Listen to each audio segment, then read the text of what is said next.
Tom Jones.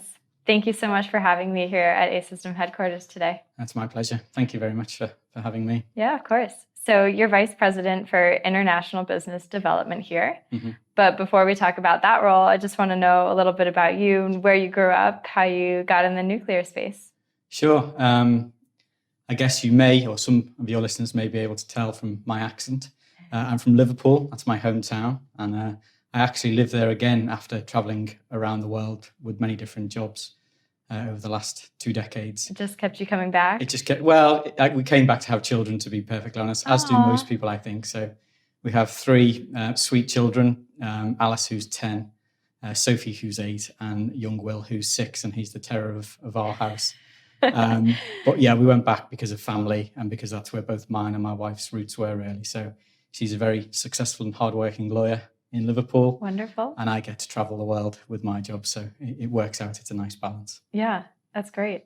And how did you get in the nuclear space? Did you study engineering in undergraduate? I did. So I guess from an academic point of view, I came a little bit later. So I took a career break after my A-levels, which is sort of the senior qualifications in UK education, and went to become an outdoor ed instructor. So I was teaching rock climbing, canoeing, sailing to underprivileged kids in Liverpool, but based in North Wales, which is a very mountainous area in the UK. So sounds fun. I was doing that for a couple of years, and I was a rock climber and mountaineer myself. So that was one of my many hobbies. And a friend and I were planning a trip to go and climb Mount Kenya. And we thought it would be quite nice to drive there. So this How long is that drive? The drive would have taken about a week, maybe 10 days, depending on how good your car was. But anyway, so our plan was to drive there, climb Mount Kenya, sell the car and fly back with the proceeds. We were poor students. He was a poor student and I was earning very little money teaching underprivileged kids. So we were very poor at the time. But anyway, so we decided to build a Land Rover from the bottom up. An old Land Rover. There's a story here. And we give ourselves around 6 months to do that. So we went and bought our wheelbase, our chassis, which was an old defence model. And then we bought an old clapped out Land Rover for very little money and started to buy parts and built it in my friend's grandfather's backyard. He helped us immensely. Even though he was in his 70s, he helped 2 teenagers to build it. But that sparked off my interest in engineering. The other story is we never actually got to drive to Africa. We did fly there and climb Mount Kenya when we said we would. Yeah. But my friend's cousin ended up driving to Kenya a year later. And in fact, when he got there, he went to Namibia a year later in the car that we built. We gave it to him and he left it there with a Namibian farmer who said, no, you can't give me this Land Rover for free. I must pay you for it. And Nick, our friend, phoned back and said, this farmer would like to pay you for it. And we said, oh, no, it's fine. You know, it was a hobby. It was a project. Right. If he can use it, let him have it type of thing. And he wouldn't take no for an answer. So he sent over to us for about 18 months, $10 of his hard-earned money. And $10, I think, was a lot of money at the time. Yeah. And he sent that back, which we obviously gave to charity, but he wanted to show some gratitude, really. So our hard efforts through the winter of the early 1990s paid off, and someone's probably still using that old Defender today. That's absolutely amazing. So that sparked off my interest in engineering. And then I was working for the Liverpool University at the time in IT. They were very good and gracious to allow some of their workers to do degrees. So because of the interest in engineering, I did a mechanical engineering degree, which was my sort of start in academia. That's amazing. It was good fun. Yeah. And did you ever get to drive the Land Rover yourself? We drove it around Liverpool into North Wales a few times, but it wasn't very economical and it broke down quite a bit. Yeah, understandably. But I mean, hey, like you said, it's serving somebody right now. Good use. I would hope 25 years later, it is still serving someone. Yeah, absolutely. Yeah. They go forever, those Land Rovers. Yeah, amazing. And so what do you do after you get your mechanical degree? I went straight into engineering then. So I joined a local engineering firm who did a lot of work in oil and gas, petrochemical markets in projects. So I started off in the design office. I didn't like that. I didn't like being stuck in an office, to be perfectly honest. So I didn't do that for a long time and then went straight to sites. So I did my first projects working on an oil refinery that Shell owned at the time in the northwest of England. And then I moved there up to Scotland, working at the refineries and petrochemical plants and oil receiving stations in a place called Grangemouth, and then up in Aberdeen, where most of the offshore work is undertaken in the UK. So I went more into project engineering and project management as opposed to the engineering route after my degree. And I did some further studies at the University of Aberdeen, which was quite interesting. And so did you choose the energy sector on purpose, or did it sort of choose you? I suppose when I think of engineering, I think of engines. Yeah. It clues a little bit in the title, really. So I wanted to be involved in energy and anything that went into producing energy, whether it be power stations or upstream fuel for those power stations, really. So I was attracted by that. And I fell into the company that offered me a job. It was touting at the university, so it wasn't something I targeted. What was quite interesting for my career in probably the first 10 years is because the company was a project-based company, it worked in multiple sectors. Mm-hmm. So I had a good opportunity to work in oil and gas, pharmaceutical, petrochemical, and nuclear, even quite early on in my career. Okay. I did some projects on the enrichment plant, uranium enrichment plant, which is in Capenhurst, which is a company called Urenco. Mm-hmm. So I worked on some of the facilities that were extending that enrichment plant in the early noughties. And I got to work on a major project at Sellafield in around 2002, 2003. So that was my real introduction to nuclear, those two projects, really. And I decided, again, because of the excitement around the energy industry around 2008, to get into the nuclear industry full time. And that was on the advent of new build going to happen in a big way. With Hinkley Point C, with Sizewell, with many other sites looking to build new power stations in the UK at that time.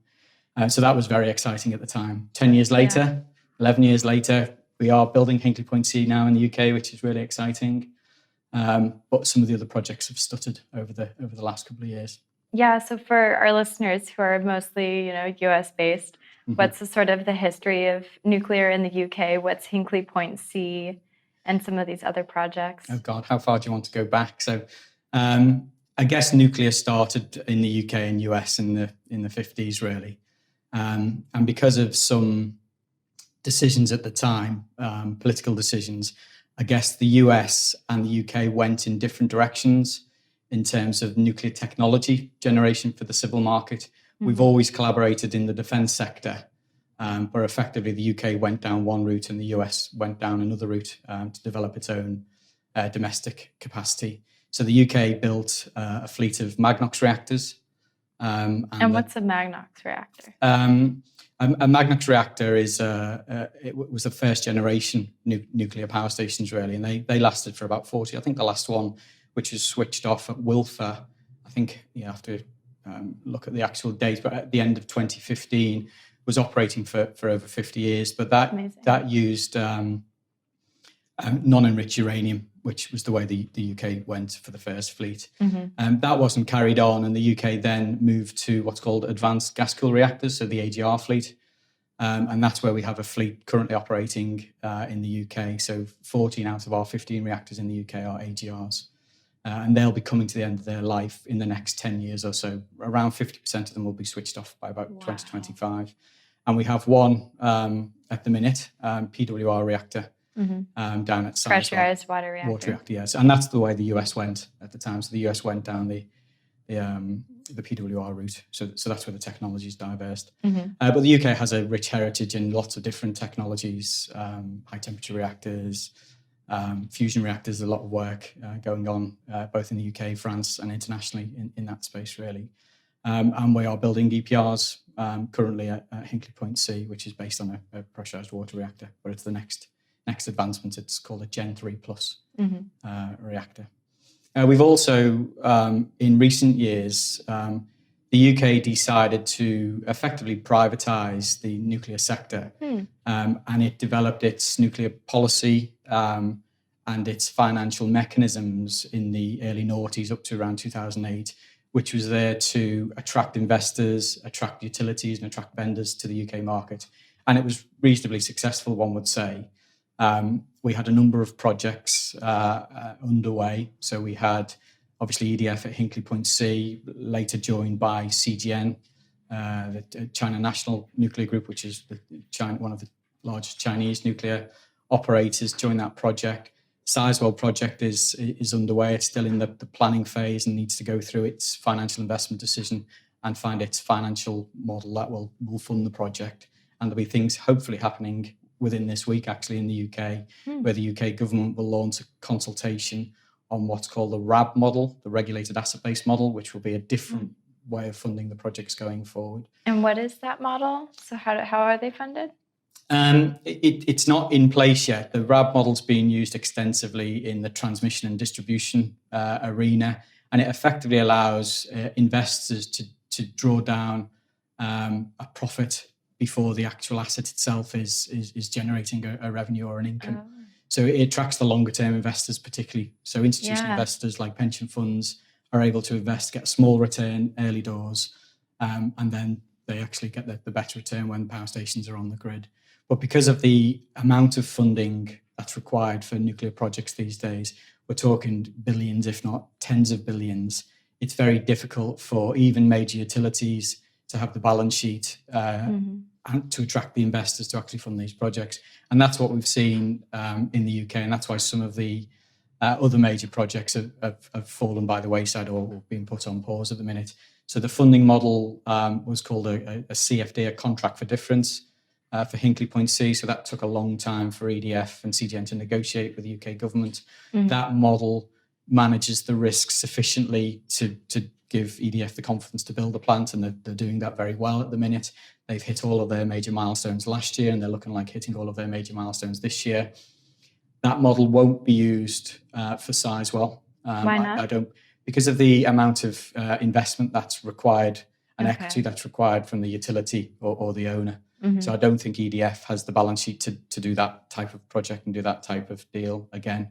Right. So the RAB model will be underwritten by the government, which will attract the investors. And I think the investment market is becoming more excited about that model to take nuclear projects forward. Yeah. So Hitachi obviously hit the pause button at the start of this year. So they'd spent a significant amount of money at Wilfer. I think they'd invested just short of £2 billion, getting the planning, getting the what we call a GDA, Generic Design Assessment, completed for their ABWR, their Advanced Boiling Water Reactor technology in the UK, so getting the technology licensed and getting all of the things in place for the DCO, the Development Consent Order, which is the planning legislation to actually build the plant. So they invested in all of that and effectively building what would have been a nuclear operator to actually operate the plant after it being constructed. And yet they chose to pull out of their investment because they couldn't get the right deal to attract the investors to take their project through what's called the FID, the Financial Investment Decision, where effectively you start construction in anger and start to spend significantly on the plant. So the programs for large-scale reactors are big. Yeah. They obviously offer affordable electricity for generations. These power stations are built to last 60, maybe 80 years. Some say up to 100 years they'll be able to generate low carbon, low cost electricity. But the capital costs involved are so huge, it's quite difficult for private sector organisations to fund that.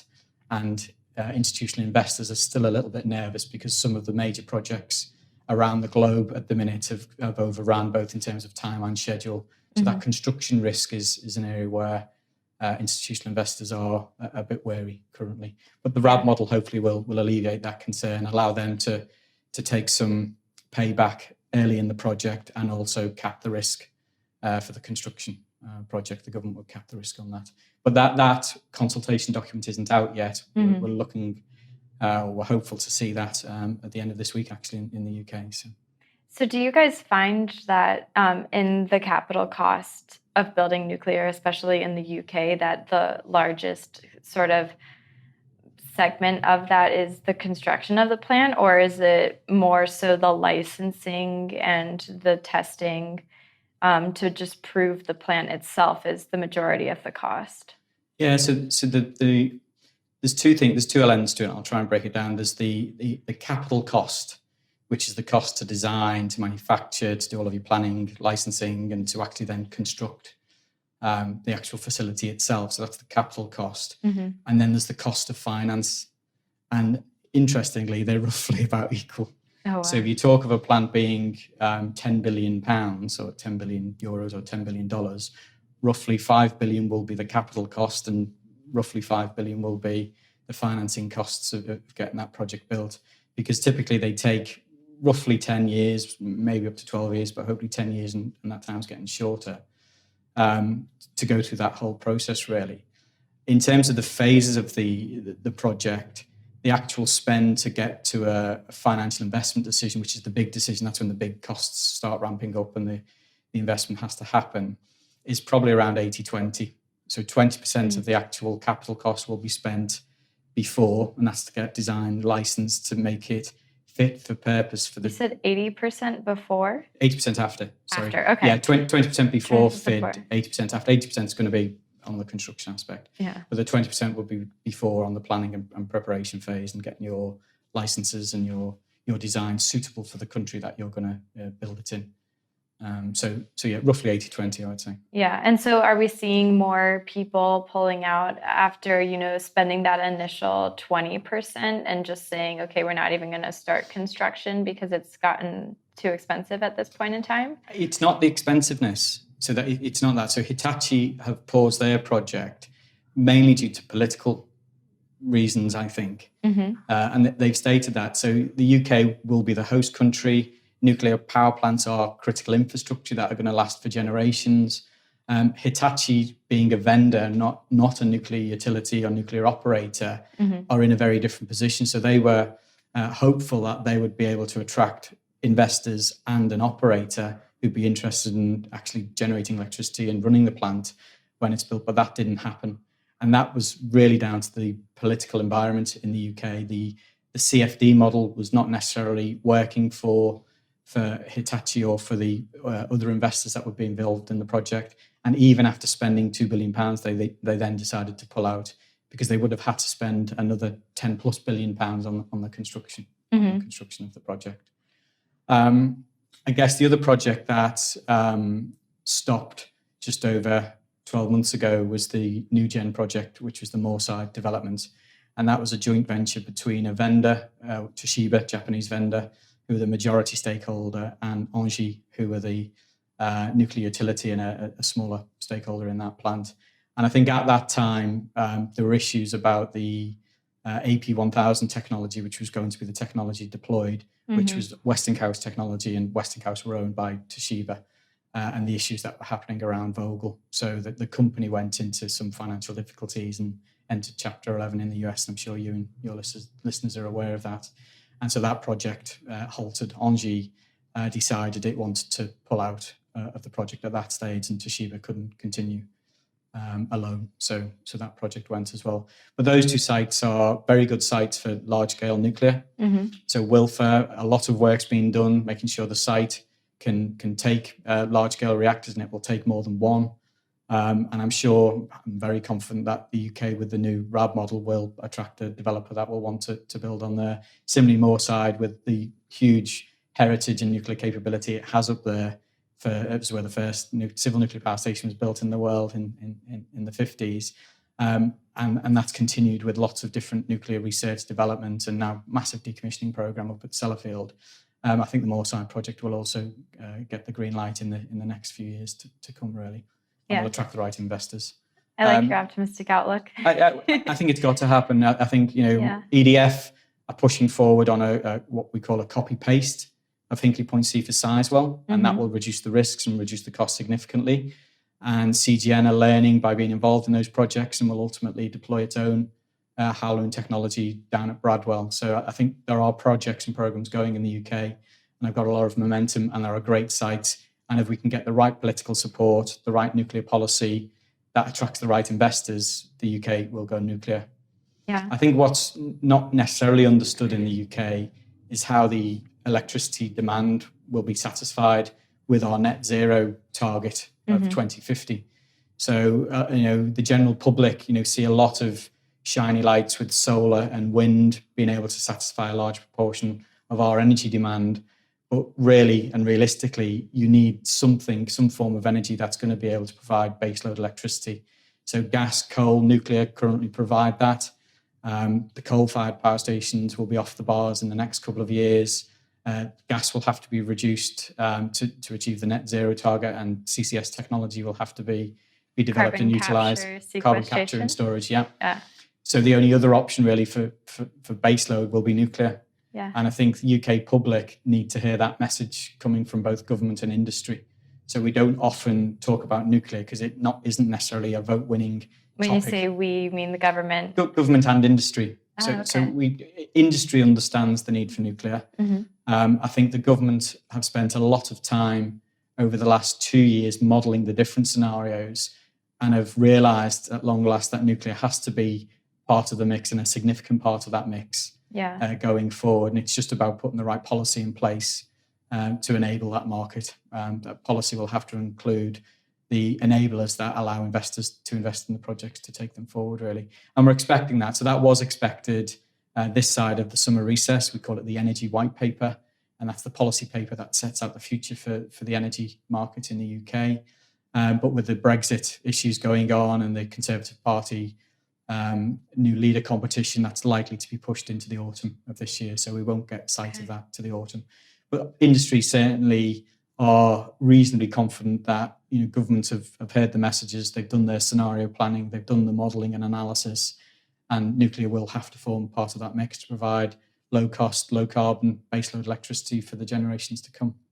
Yeah, and what is the percentage of nuclear right now in the UK? And you mentioned before that it needs to become a significant part of that percentage. So sort of where do you see it going in the future? So currently nuclear is about 20% of our energy mix, and that's with the 15 reactors that EDF own and operate, providing that electricity. At the very least, we will need to replace that 20% with nuclear. Mm-hmm. But I think as the electrification of the economy starts to kick in, whether that's electric cars, hopefully electric airplanes, who knows what in the future, the demand is actually going up far greater than the last scenarios actually predicted. We were actually predicting a reduction in the demand for electricity in the UK only 10 years ago. Oh, wow. And we were starting to see that. We'd started to see a peak in demand starting to come down with, with the public generally using electricity, being more conscious, being more aware, lots of campaigns to generate that understanding to make people more responsible for use of electricity.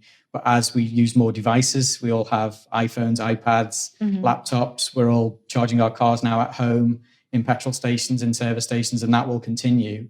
That's actually going to drive up the demand for the UK over the next 10 to 15 to 20 years, really. So with those scenarios happening at the same time, coal coming off, the use of gas needing to come down, wind and solar and the other renewable energies will provide a big plug to some of that demand, but they won't be able to provide the baseload electricity, which is what nuclear provides. The intermittency of solar and wind, on a dark night, in the middle of winter when it's -5 and the wind's not blowing, how do you get your power? How do you switch your light on? How do you get your hot shower? That's going to be the issue, really. So we need to try and do something. And battery technologies, is one of the things that's saying will be the savior of the future, but the technology is not yet at the level that it needs to be to actually be part of that solution. So we need to come up with lots of solutions, really, and nuclear has to be part of that mix. Yeah. One of the things, and I remember you asked me about my childhood earlier, one of the things I remember as a young boy was going on a school trip from Liverpool up to the Sellafield Visitor Centre. Mm-hmm. So, there was a strong campaign that was led by government and education to educate the youngsters about what nuclear power is, what nuclear energy is, what radiation is. I think that all got stopped in the 90s, really. And we're just starting to see, actually, EDF opening up its visitor centres again at site to start to educate the youngsters that it's not a big issue. It's not a Homer Simpson cartoon character. Right. And I think that education needs to happen. And that's a responsibility, I think, of both government and the sector and the industry itself to make sure people are aware that this is actually a low-risk technology and the impacts of nuclear power are minimal. And we have engineered solutions that can cope with waste for decades and thousands of years to come, really. So I think that educational piece is something that we need to really take to the general public in the UK. And it starts with the youngsters, where I'm concerned. Oh, yeah, absolutely. Especially if it's going to be, our future is nuclear.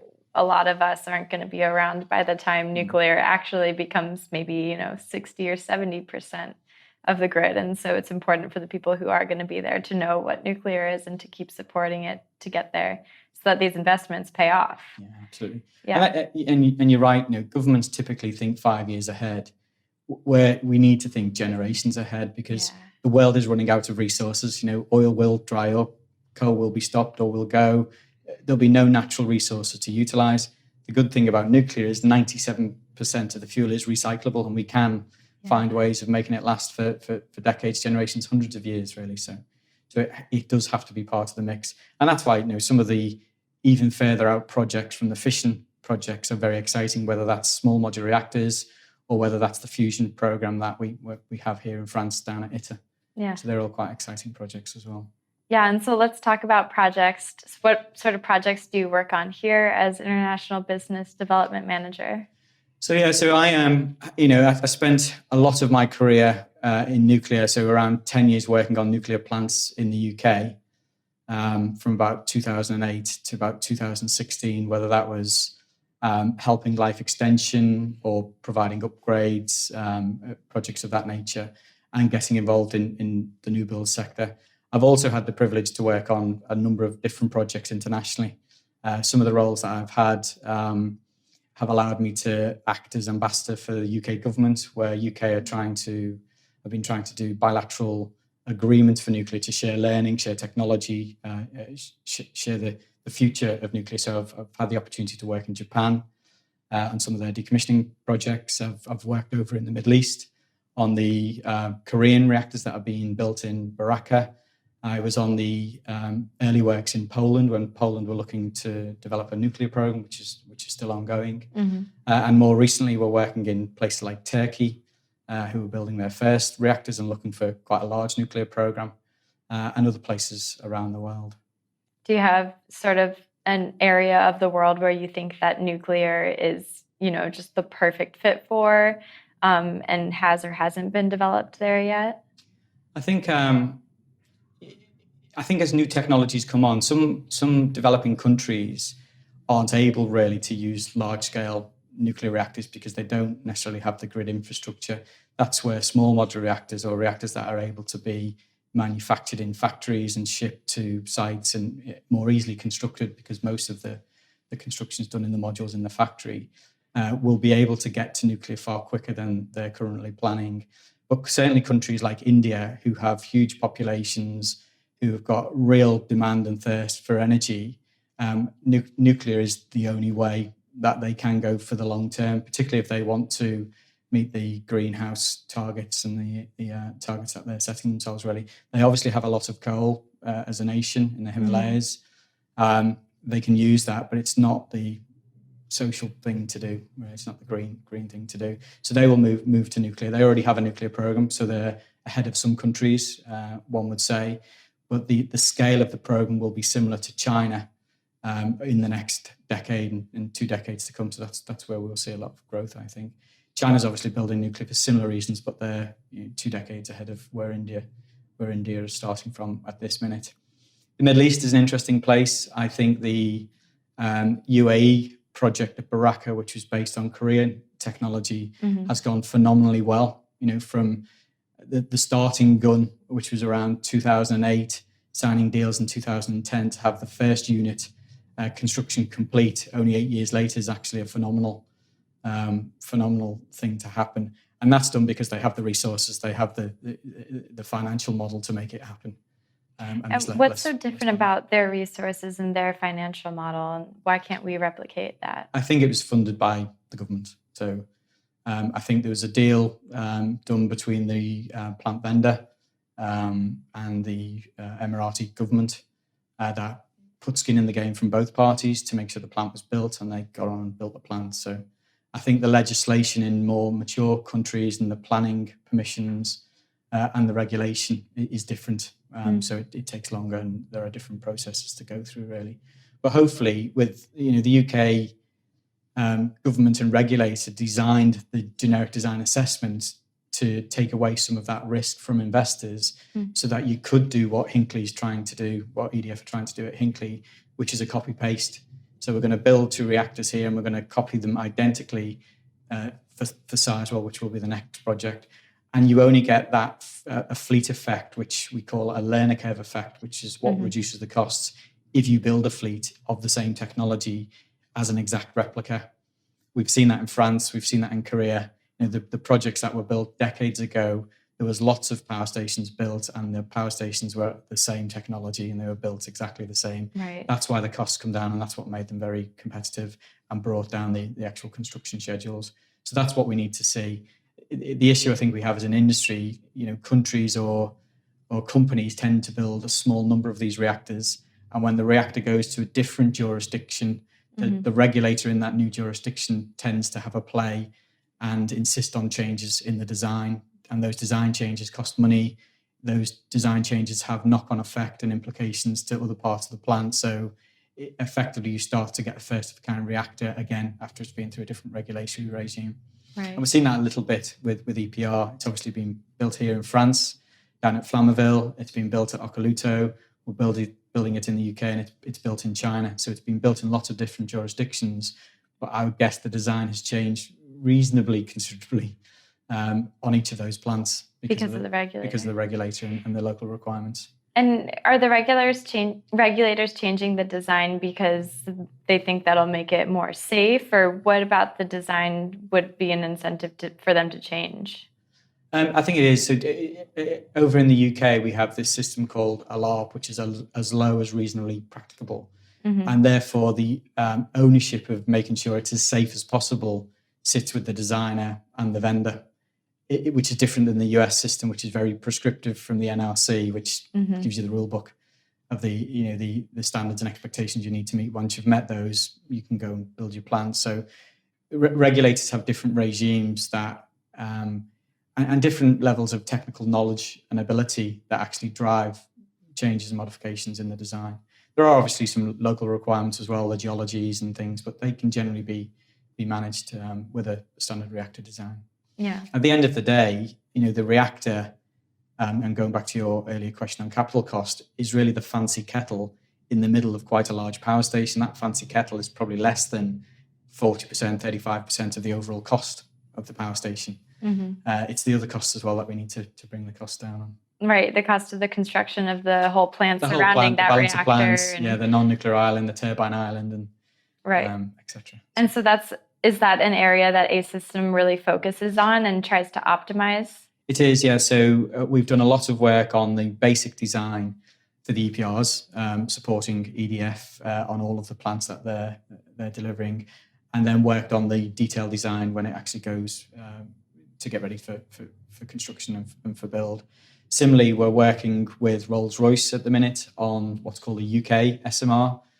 So that's an early development of a new concept design for a small PWR reactor. And Assystem are in that consortia working on the conceptual design for the balance of plant and the turbine island. So again, if that technology moves forward, we'll have a big role in that going forward. Yeah, and so what are some of the biggest projects that you have going forward? I know you mentioned the ones that you've already been working on. Are those continuing, or are you looking into different countries to expand into right now? So yes, we are. So we tend to, as a company, follow the customer. We follow our customers. We're an independent engineering and project management company. We're not a reactor vendor or utility. So we have to have programs to be there, to be in existence in those countries, really. So we follow the customers. So where our customers tend to go, we tend to go. And I think we're very agile as an organization, and we tend to try and understand the country that our customers are going into at the same time or sometimes ahead of them.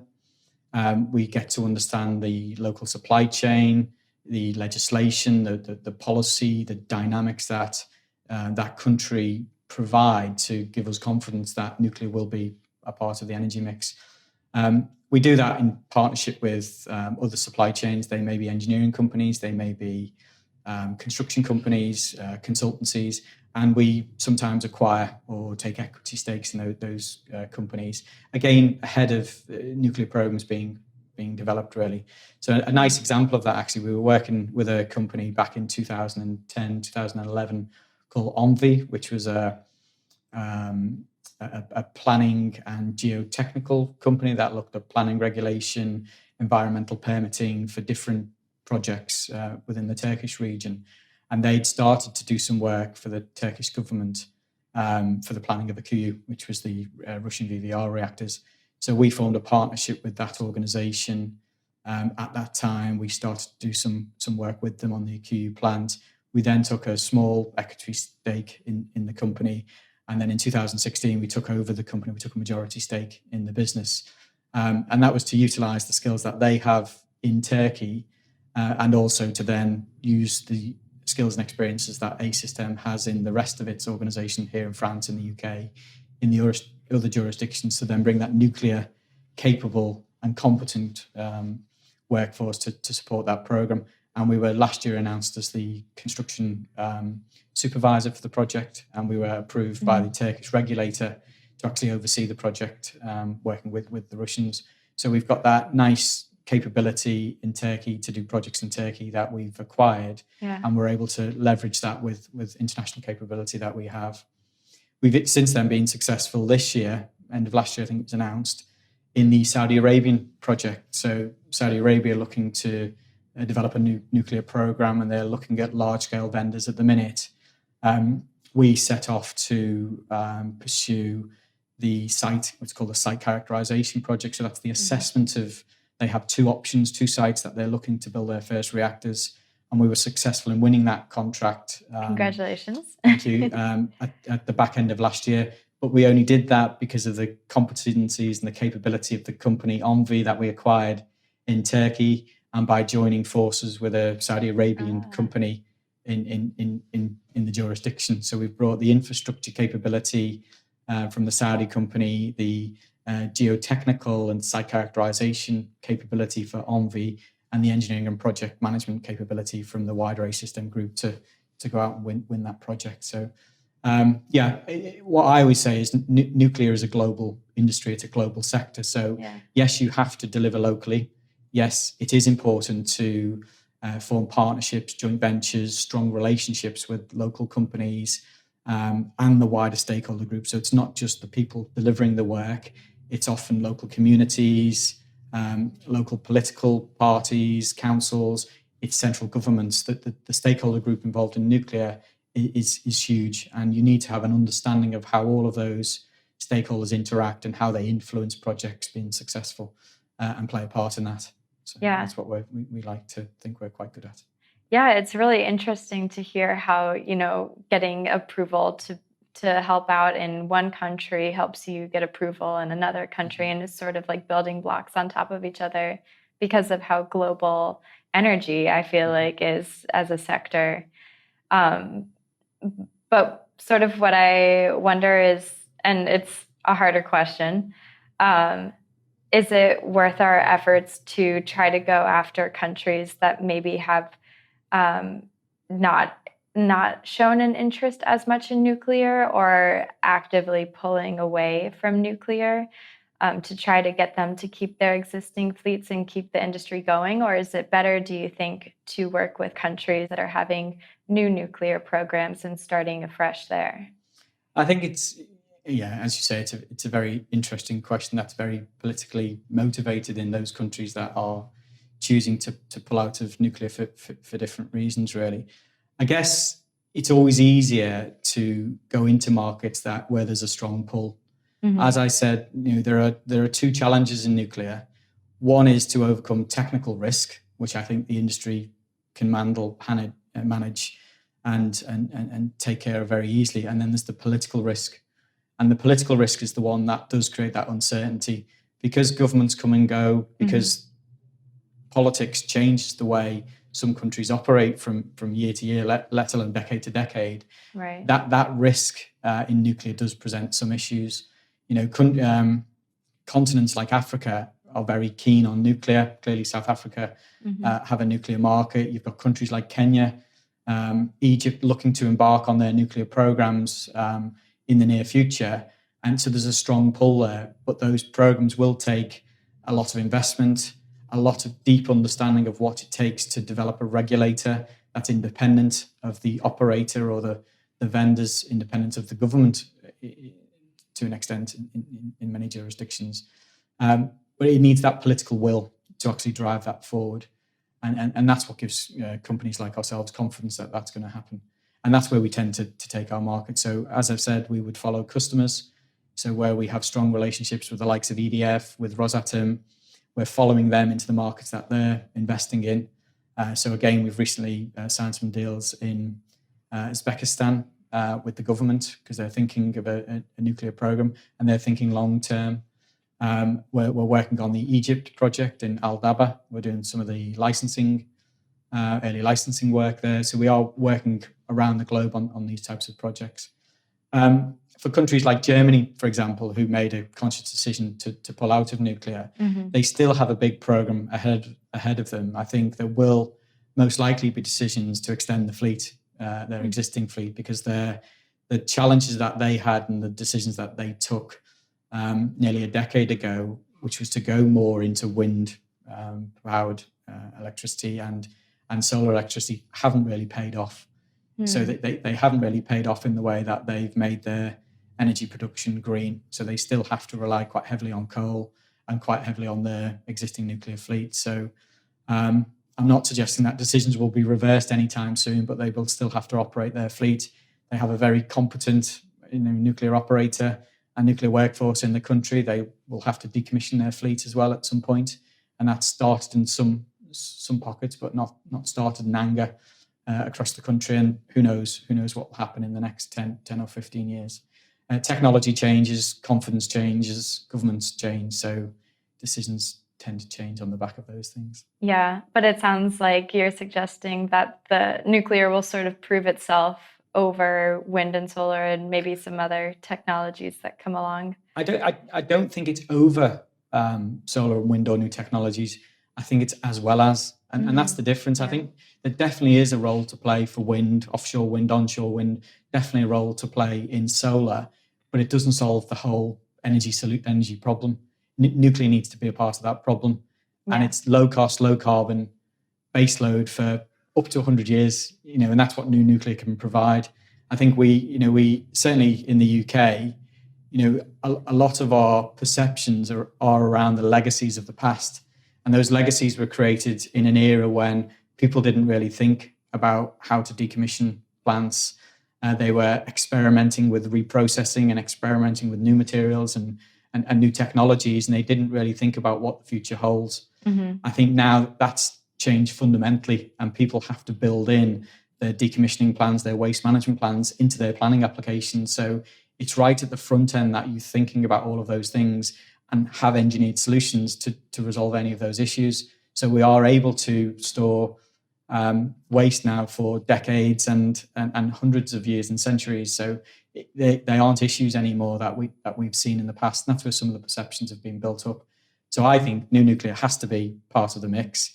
It will be a choice of governments, not necessarily all governments, but a lot of governments in the future. Mm-hmm. And that will make our economy green for our children and our children's children. Yeah, absolutely. And I think that the copy and paste model, if it works out well, will be, a game changer in the sense that we'll overcome a lot of the hurdles of like starting from afresh, even when we don't have to, just by realizing that what we have now is safe enough and it is efficient enough and it's clean and it works. So on the topic of the copy and paste model, you mentioned that it would be started after Hinkley Point C is finished. So what's sort of the timeline there? So currently it'll overlap, and I guess that's the copy paste is an interesting question because companies that design and build nuclear power stations are full of engineers. Mm-hmm. And regulators who regulate the build of nuclear power stations are full of engineers and scientists. And they tend to love to innovate and change and make things better. And one would argue that doing that inherently makes things safer. Right. And in reality, and I think this is the challenge that we need to convince our engineers in those companies and in our regulator, change in a nuclear power station actually increases risk because you're asking engineers manufacturers, designers to do something new for the first time. So actually that is bringing in more risk than bringing a slightly enhanced safety feature on a valve or a pump or part of the plant. So I think, the language that we use in the UK, the alarm principle, doesn't necessarily continue to make things better and safer going forward. Yeah. So the copy paste, I think, of Hinkley Point C to Sizewell, by using the same supply chain, the same manufacturers, the same equipment, will be the thing that drives down the cost of, let's say, 30% is the target that I think EDF are setting themselves. And if we can demonstrate that starts to demonstrate to the world a fleet effect is real and it does happen. And it gives investors significantly more confidence that because that exact plant has been built, there's huge confidence that that plant will be built on time and on budget, and it will be pumping electricity into the grid when the company said it was going to do, and they're happy to invest money in it. So it makes the whole community that makes a large-scale nuclear project successful more confident to make that happen. I think the issue, and you touched on it in the question, will be a timing issue. So we built our last reactor in the UK in 1995. You haven't built any since 1995? No, so the last reactor was a PWR down at Sizewell, interestingly, and we've not built any more power stations since then. So the next one to be built is Hinkley Point C, which is due to be on the bars at the end of 2025. So there's a huge gap between that. And in that gap, whether it's the construction companies, manufacturers, detailed designers have not been working on nuclear power stations in the UK. So they've not got that advantage of that inherent knowledge and wisdom and ability to take something from here, lift it, shift it, and plant it there. And that's what we need to do with Sizewell. So I think the RAB model will help on the funding and financing side, which the government are pushing out. And then that will give EDF the confidence to give the project the go-ahead. And I think the current timing for that project is around 2022 to get the green light. Okay. So that would mean that the RAB model's in place. EDF is still spending a significant amount of money at the site, getting the development consent order sorted, the site licensing arrangements. So they still are progressing with the project now, while the RAB model's being developed, and that's been put in place, and they should get to a decision hopefully by 2022. So as Hinkley Point C is being built and the workforce is moving from construction, the civil workforce is now moving into what we call the MEH, the mechanical, the electrical, the HVAC construction that will happen later this year. And that then will put all of the kit and the equipment and all of the pipe work into the power station itself, get the reactor in, and that then will move into the commissioning phase. And the commissioning capability will start to be built up around 2022, 2023. As the construction's tailing off, the construction team will then move to Sizewell. So that would be the plan. Okay. So there can be months of a gap, but you don't want 5 or 10 years of a gap. Right. And that's the way that we'll get the cost reduction. And the headline strike price, which we all talk about in the UK, and this is a number that's remembered by the public, of £92.50, which is what the UK will pay as a maximum for electricity that's generated by Hinkley Point C. That sort of number will get down into the 70s or even 60s pound per megawatt, which is competitive against wind, against solar, against other forms of technology. So that copy-paste idea, that copy-paste model is what will bring down the costs.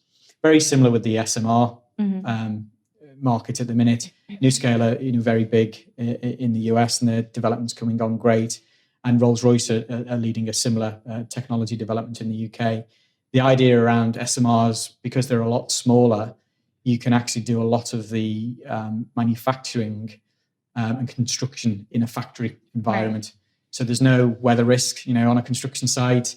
Again, on a cold winter's day with lots of hail, rain and snow, work stops. In a factory, work will continue and can continue 24/7. And it's a much more controlled environment.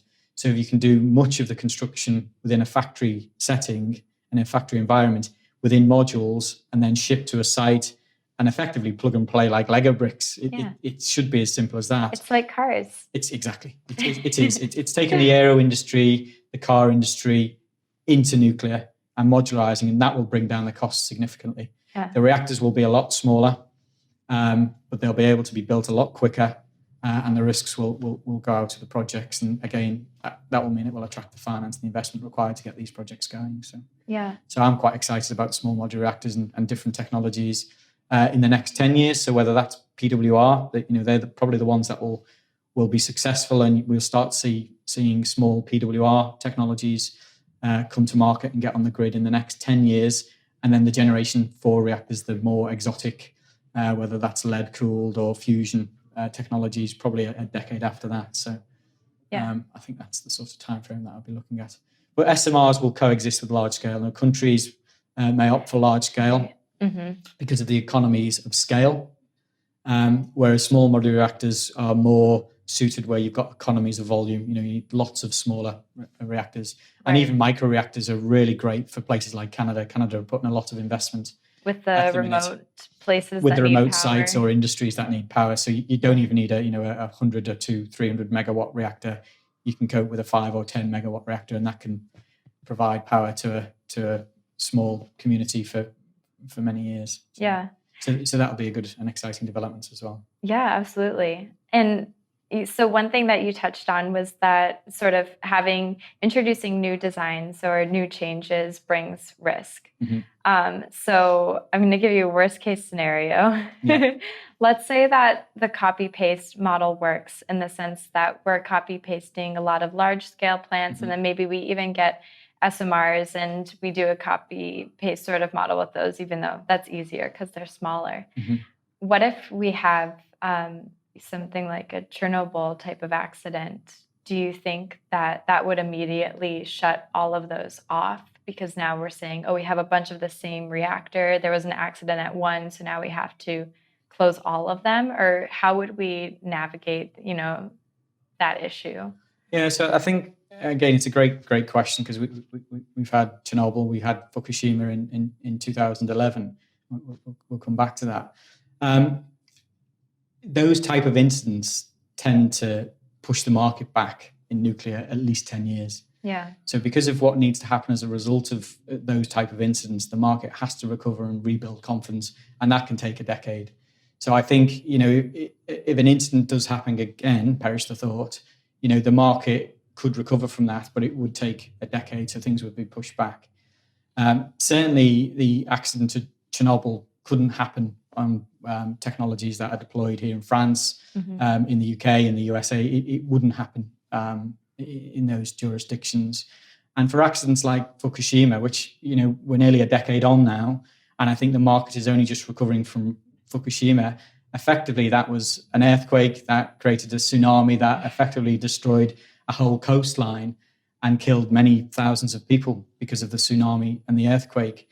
The actual reactor disaster was minimal.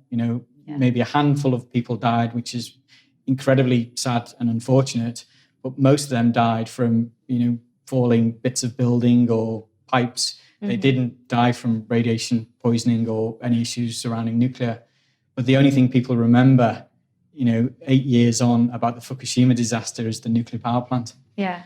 And that's the world around. You can go to any part, any country, and speak to anyone in the general public or people who are in the know in the industry, and people see Fukushima as a nuclear disaster, not an earthquake and a tsunami. Right. So I don't think, a disaster like Chernobyl could happen again. I think if we did have an incident, I think it would push back the nuclear industry by 10 years. And that's why we have to be inherently safe. We have to be very open and transparent with the general public. And we have to educate them as to there are risks, but they're incredibly small risks. Yeah. And the risks of other technologies are far greater. Even solar panels. Even solar panels and the amount of waste and chemicals and different materials that are involved in that. We don't necessarily have a plan of what we're going to do with that. So it's like about educating people about what really has happened in the past and the risks that we have in the future going forward, which are pretty small compared to the risk of not using nuclear and facing climate change. Absolutely. On a much worse scale. Absolutely. I think that's it. And it goes back to my earlier point about the general public. That education needs to start with the children. So the children are comfortable about what radiation is. We get radiation from the sun. Right. People get sunburnt. They see immediately what radiation can do, but we don't educate at that level now. So we have a generation where we haven't done anything either at a government or an industry level that's really taken people on the journey with us. So I think that's where countries need to go to take those messages and that learning out to children, and that will be through schools, it'll be through different outreach programs. We have something called STEM in the UK, which was really to try and get more youngsters into science, mathematics, engineering subjects. And we spent a huge amount of effort on that. We need to do something similar with nuclear energy, and not just in the UK. I think we need to do that globally.